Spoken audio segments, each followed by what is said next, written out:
Du jeudi 6 au dimanche 16 octobre, le show floral Foliflore invitera au songe ses visiteurs au parc des expositions de Mulhouse. Il s'agira de la 22e édition de cet événement créé en 2001 par Robert Kahn, qui souhaitait associer aux journées d'octobre une exhibition à la croisée de la ville et de la campagne, résolument moderne, au travers de jardins mis en scène. De 3000 m² au départ, le circuit court aujourd'hui sur 500 mètres, avec une vingtaine de jardins et 5 ou 6 sons et lumières chaque année. Donc là, nous sommes au cœur de la manifestation, dans un des jardins qui sera sans doute un des jardins les plus marquants de Foliflore cette année. C'est un jardin qui est consacré aux cactés du jardin botanique de Monaco. Donc c'est quelque chose d'assez exceptionnel. Ces plantes que l'on voit derrière nous sont venues de Monaco en camion et seront présentées. Et le principe de Foliflore, c'est toujours de faire des présentations atypiques. Donc là, on a travaillé également avec les gens d'Aquatic Show qui nous ont fait un show de jet d'eau en complément. Donc on aura des cactus au milieu de l'eau, ce qui n'est évidemment pas leur installation habituelle. Cette manifestation, construite sur un an entre le Parc Expo et le service espace vert de la ville de Mulhouse, rassemble au-delà des jardiniers communaux, des passionnés d'associations, des professionnels du secteur végétal et des étudiants qui façonnent une mosaïque de tableaux. Donc Foliflore, c'est tout cet ensemble de gens qui vont travailler tous ensemble et en même temps réaliser des œuvres très différentes. Et c'est pour ça que ça va plaire au plus grand nombre, c'est que ce sont des états d'esprit et des envies très différentes qui s'expriment à travers le jardin. Oui, on a déjà fait le calcul, je pense que sur les 2 derniers jours de montage, on est à environ 350 personnes présentes sur le site en même temps. Aucune compétition ne les anime, juste la volonté de créer des fresques vitrines de leur savoir-faire.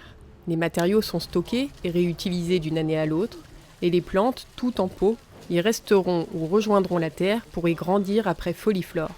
On est réellement dans la libre expression. Les gens ont des moyens souvent très différents, des moyens financiers, des moyens humains. Il y a des jardins qui sont aménagés où il y a juste 2 personnes qui se sont dévouées pour aménager.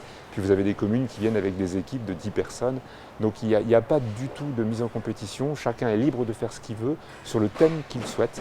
C'est-à-dire qu'autant sur les jardins principaux de Foliflore, nous en tant qu'organisateurs, on se donne une thématique générale. Mais pour les communes et les partenaires, on laisse libre arbitre, ce qui leur permet de faire quelque chose qui met en valeur leur patrimoine, qui est l'expression qu'ils ont envie d'avoir à ce moment-là, et chacun a totale liberté. Nous avons un deuxième invité d'honneur sur la manifestation cette année, qui sont les jardins du Luxembourg, donc qui dépendent du Sénat et qui présentent des collections de plantes qu'ils gardent à l'année chez eux. Ces plantes en général ne sont pas visibles sauf sur des moments particuliers où il va y avoir porte ouverte, mais sinon ces plantes ne sont pas visibles. Et là cette année, on verra sur Mulhouse une collection d'orchidées rares et une collection également de bégonias. Le show présente 2 visages, selon que la visite se déroule de jour ou de nuit. Les détails en plein jour, le spectacle en nocturne. Et cette année, le coup de cœur du directeur concerne un exposant présent pour la première fois, la ville de Montbéliard. Donc en fond, on a fait des grandes structures pour faire un fond. Après, on a amené les dinosaures.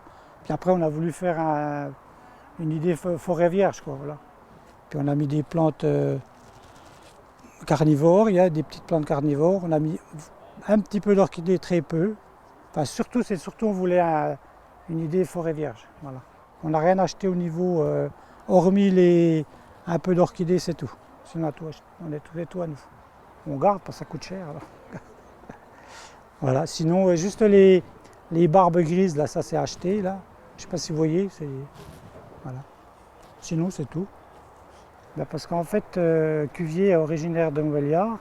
Et puis, donc, on a dit, pour faire un clin d'œil à la ville de Montbéliard, on a dit on va amener les dinosaures. Parce qu'en fait, Cuvier, c'est le père de la paléontologie. Donc, puis comme il est natif de là-bas, puis il y a une grosse exposition au château à Montbéliard, il faut aller voir. Il faut aller voir le château à Montbéliard, il est très beau.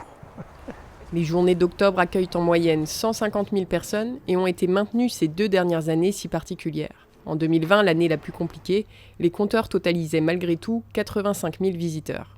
Les organisateurs espèrent cette année renouer avec leur affluence habituelle, compter 8 € pour visiter Foliflore, ce qui donne aussi accès aux journées d'octobre.